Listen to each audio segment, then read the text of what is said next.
చాలా అద్భుతమైనటువంటి కార్యక్రమం.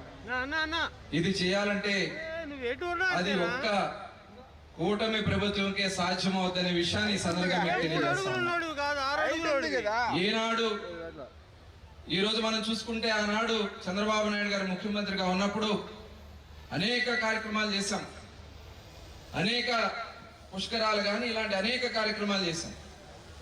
అలాగే కూటమి ప్రభుత్వం వచ్చిన తర్వాత మేము కూడా మచిలీపట్నంలో మొన్న జూన్ మాసంలో చేసాం బీచ్ ఫెస్టివల్.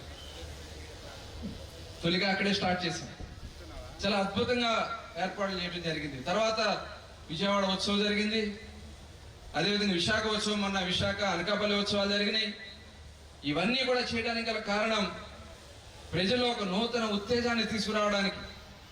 ఇవాళ టూరిజంకి చాలా అద్భుతమైనటువంటి అవకాశాలు ఉన్నాయి.